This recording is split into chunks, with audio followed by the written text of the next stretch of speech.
sky that refuses to answer, a reflection on silence, storms, and the Creator's unfinished work in us. By Kateb Shuna. There are nights when you step outside, tilt your head back, and the heavens look like they're holding a secret. The clouds hang still, the stars hide behind curtains, and you find yourself whispering, well, are you going to say anything? But the sky doesn't blink, doesn't crack, doesn't even cough. It just stares back at you, mute and endless, and that's when the suspicion creeps in. That maybe the Creator's forgotten your name. Maybe your prayers got lost in the shuffle. Maybe your line snapped and no one on the other end even noticed. But then deep down in that strange quiet, something nudges you to stay, to breathe, to believe that silence doesn't mean absence. It means the story isn't done yet. I've always wrestled with silence. As a child, I thought it was punishment. If people stopped talking, it meant I'd done something wrong. If the Creator didn't answer, it meant he wasn't interested. But life and a stubborn grandmother named Celestine taught me otherwise. Silence, she said, is not the end of the sentence. It's the pause before the words return. Even the Creator breathes between his notes. She'd whisper when I got restless. And I hated how right she was, because waiting is one of the hardest tests. Once, my grandmother told me a story that I've never been able to shake. She said there was once a desert wanderer who grew so desperate for water he cursed the Creator.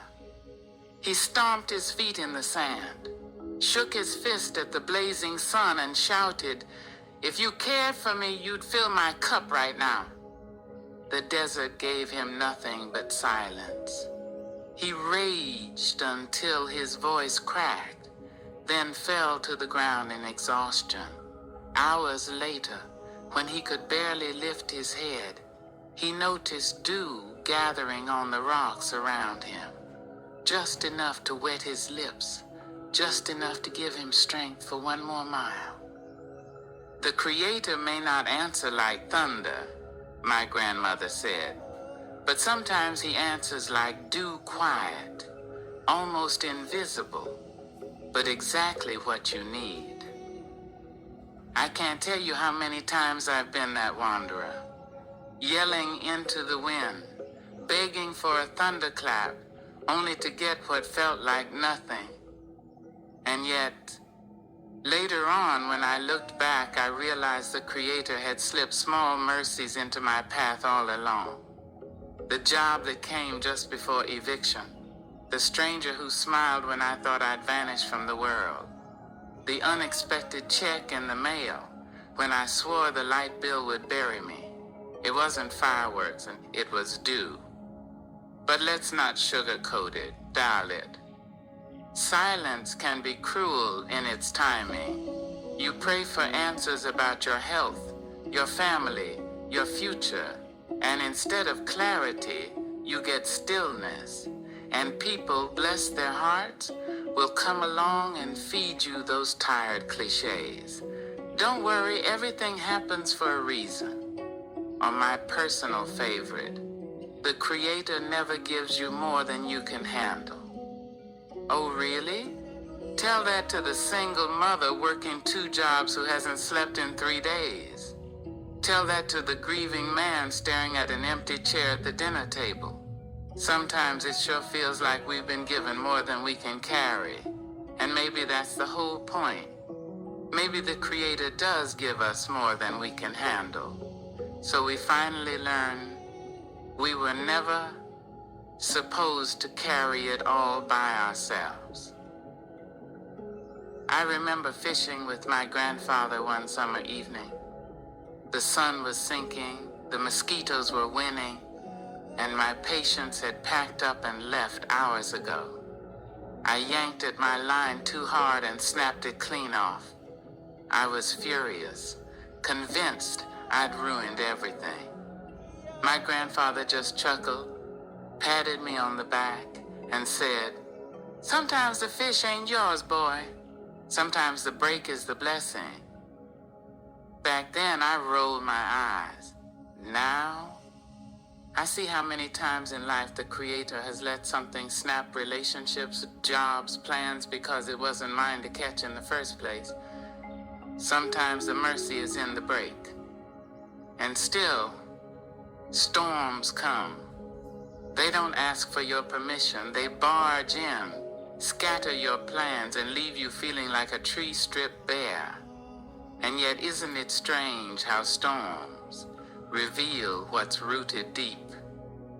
You only learn how strong the trunk is when the wind tests it. You only discover your own resilience when the ground shakes under your feet. And yes, you'll lose some leaves, maybe even some branches. But the core, it holds. And that holding isn't your doing. It's the Creator's grip on you. Steady even when your knees buckle. There's another old tale I once heard from a friend. A farmer, sick of drought, prayed every night for rain. Weeks passed, nothing. He cursed the skies. He threatened to stop believing. Finally, after nearly giving up, he walked his fields one last time and saw tiny green shoots pushing through the cracked earth. He realized the seeds had been alive all along, waiting, growing roots in secret. The Creator's silence wasn't neglect. It was incubation. Isn't that just like us? We think silence means we're forgotten, when often it means something is rooting deeper than we can see. Maybe the storm isn't killing us, it's planting us. And let's not pretend we don't get ridiculous in our waiting. You tell yourself, I surrender. I trust the Creator. And 5 minutes later, you're refreshing your bank app like he's running a customer support line, or you promise patience, then snap at the driver who doesn't hit the gas the very second the light turns green. We're funny creatures, half trusting, half doubting, stumbling toward faith with one hand open and the other clenching tight. And yet, the Creator sees us, ridiculous and flawed, and still calls us His own. My mother, Marva, used to say, "You'll never hear the Creator in your panic. Quiet your heart if you want to catch His whisper." She was right, though I fought her on it as a kid. Back then, quiet felt boring. But now I see what she meant. You can't hear the violin if you're only listening for the drum. You can't catch the dew if you're waiting on thunder. So here's the mystery, the suspense that keeps us restless. None of us know the ending.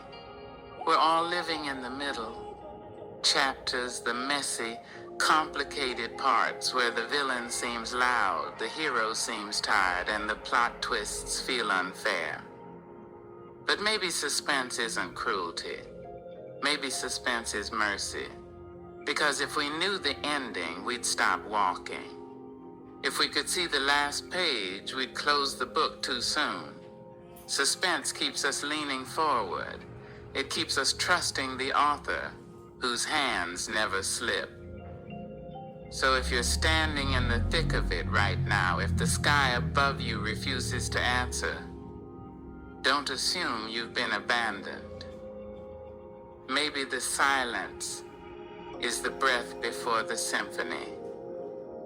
Maybe the Creator is still writing, and maybe the holiest phrase you'll ever hear in your storm isn't the end, but to be continued. Because sometimes that's the Creator's greatest kindness. Author's note. Thank you for taking the time to journey with me through this reflection. Every word I write is born from lived experience, pain, healing, and the relentless grace of the Creator. My hope is that these reflections touch your heart, stir your soul, and remind you that you are never incomplete in the Creator's eyes. If this piece spoke to you, I ask you to help me keep this work alive. Please share my blog with others who may need a reminder of hope and sufficiency. Your voice can carry these words further than mine ever could. And if you feel led, I humbly ask for your support through donations.